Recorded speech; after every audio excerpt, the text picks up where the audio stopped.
La glucosa es un monosacárido compuesto con 6 carbonos, 12 hidrógenos y 6 oxígenos. Es una forma de azúcar que se encuentra en la mayoría de los alimentos, principalmente en los alimentos dulces, y es la principal fuente de energía para nuestro cuerpo. Existen 4 procesos metabólicos de la glucosa. Uno es para obtener energía mediante ella, que es la glucólisis, y los otros 3 son para regularla, que son la gluconeogénesis, glucogénesis y glucogenólisis. Cuando, por ejemplo, nos comemos un dulce, este viaja a nuestro estómago por el esófago. Aquí dura un rato hasta que se digiere y pasa al intestino delgado, donde los nutrientes son absorbidos por los capilares de las paredes intestinales. Aquí es cuando la glucosa llega a los vasos sanguíneos. La glucosa debe entrar a la célula para darles energía, pero no puede entrar por sí sola. Necesita de una hormona generada en el páncreas por las células beta, la insulina, la cual le permite a la glucosa el paso a la membrana celular.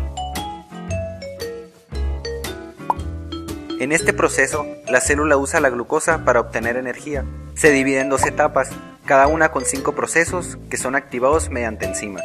Las enzimas catalizan reacciones químicas. Una molécula no va a reaccionar hasta que se junte con una enzima. Imagina que tienes un metal y planeas fundirlo, pero para esto ocupas fuego, y mientras no tengas fuego no le ocurrirá nada al metal. Aquí la enzima sería el fuego.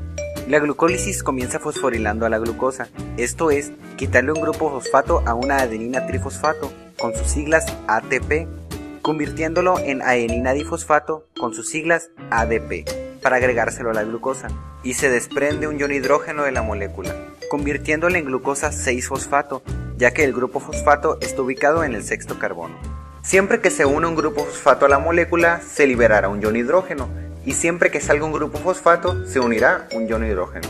Esto se hace para aumentar su energía, y así poder utilizarla en otros procesos cuando sea necesario.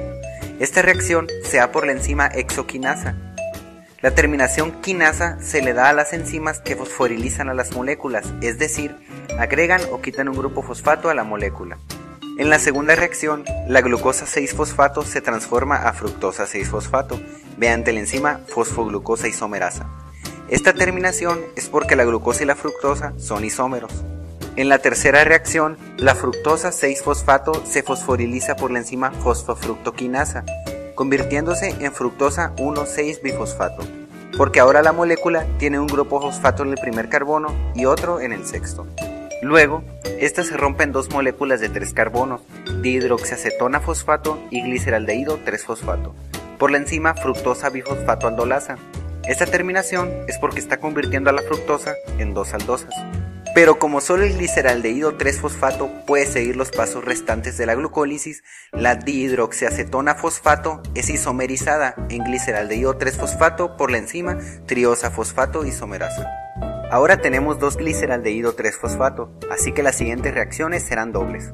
En la sexta reacción intervienen una molécula de nicotinamida adenina dinucleótido por sus siglas NAD+, una molécula de ácido fosfórico y la enzima gliceraldehído fosfato deshidrogenasa. El grupo fosfato del ácido fosfórico se une al primer carbono del gliceraldehído, formando 1,3-bifosfoglicerato, porque ahora tiene un grupo fosfato en el primer y el tercer carbono. Y de los 2 hidrógenos restantes, uno se une al NAD+, para formar NADH, y el otro sale de la reacción como un ion hidrógeno libre. En el siguiente paso, la enzima fosfoglicerato quinasa transfiere el grupo fosfato del carbono 1 a una molécula de ADP, formando 3-fosfoglicerato y la primera molécula de ATP de la vía. Pero como son 2 fosfogliceratos, se forman 2 ATPs. Luego, el 3-fosfoglicerato se isomeriza en 2-fosfoglicerato gracias a la enzima fosfoglicerato mutasa. En la penúltima reacción, la enzima enolasa hace que se forme un doble enlace, eliminando una molécula de agua formada por el hidrógeno del carbono 2 y el OH del carbono 3, y como resultado obtenemos fosfoenol piruvato. Y al final, el grupo fosfato se desprende, convirtiendo una molécula de ADP en ATP, y se une un ion hidrógeno en el carbono 1, cambiando de lugar el doble enlace y así terminar en piruvato, por la enzima piruvato quinasa. Y como total al final de la glucólisis tenemos 4 ATPs, pero como se usaron 2 en las primeras reacciones, entonces tenemos 2 ATPs, 2 NADHs y 2 piruvatos, que serán usados en otras reacciones metabólicas. Ahora pasamos a la gluconeogénesis, que es el proceso inverso a la glucólisis, partiendo desde piruvato, que puede venir como resultado de procesos adversos a la glucólisis, obteniendo glucosa si es que esta falta en la célula. Y mientras este proceso esté activo, la glucólisis no lo estará, o viceversa, para evitar reacciones en ciclos e innecesarias.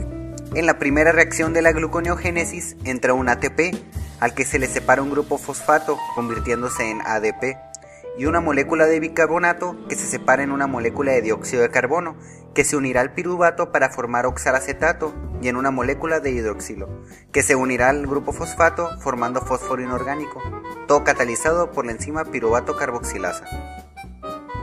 Después, el oxalacetato se fosforiliza por una guanosina trifosfato, con sus siglas GTP, convirtiéndose en GDP, y se libera un dióxido de carbono y un ion hidrógeno, convirtiéndose en fosfoenol piruvato, mediante la enzima fosfoenol piruvato carboxiquinasa. Cabe destacar que el GTP tiene casi la misma cantidad de energía que el ATP. Y a partir de aquí ocurren los procesos inversos de la glucólisis.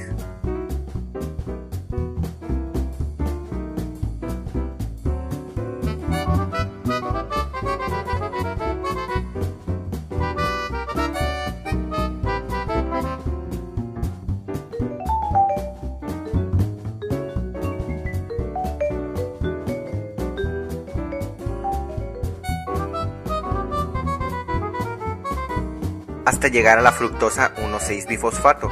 En esta reacción entra una molécula de agua, dividiéndose en un ion hidrógeno, que se une a la fructosa 6-fosfato, y una molécula de hidroxilo, a la que se le une el grupo fosfato desprendido de la fructosa 1,6-bifosfato, esto catalizado por la enzima glucosa 6-fosfatasa.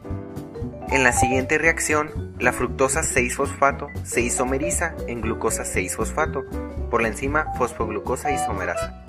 Y para terminar, una vez más, entra una molécula de agua y sale un fósforo inorgánico por la enzima glucosa 6-fosfatasa, convirtiendo la molécula en glucosa.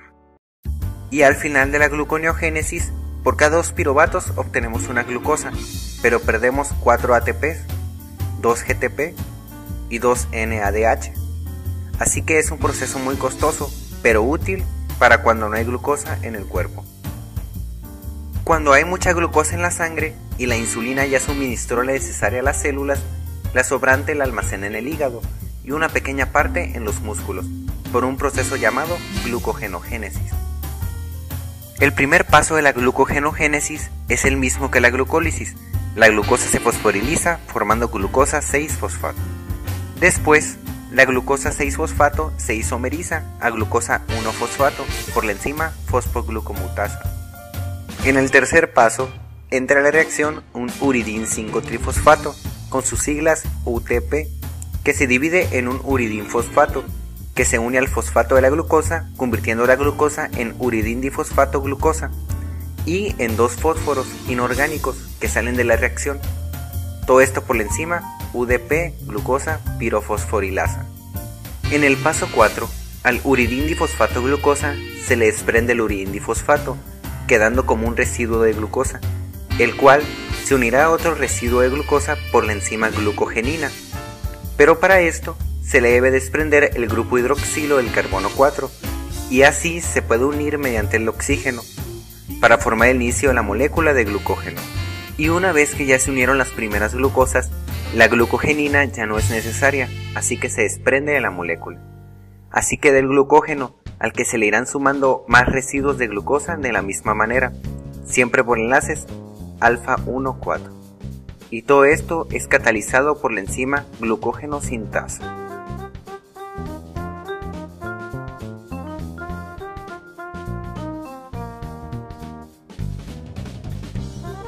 Ya que hay muchas glucosas en la cadena principal, se ramifica mediante enlaces alfa 1,6 por la enzima ramificante.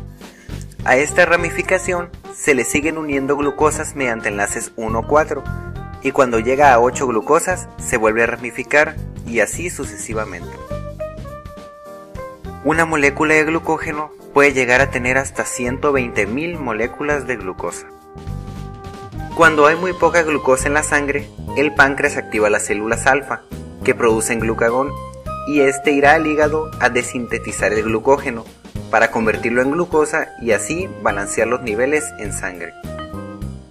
La glucogenólisis es el proceso inverso a la glucogenogénesis. Cuando una está activada, la otra se desactiva. Primero, el glucagón activa la enzima glucógeno fosforilasa, que separa las glucosas, y añade un grupo fosfato a cada una de ellas, convirtiéndolas en glucosa 1-fosfato, moléculas que veremos más adelante. Cuando quedan 4 glucosas en la ramificación, entra la enzima desramificadora y transfiere una triosa a la cadena de donde parte la ramificación, para así poder separar la glucosa con enlace 1,6.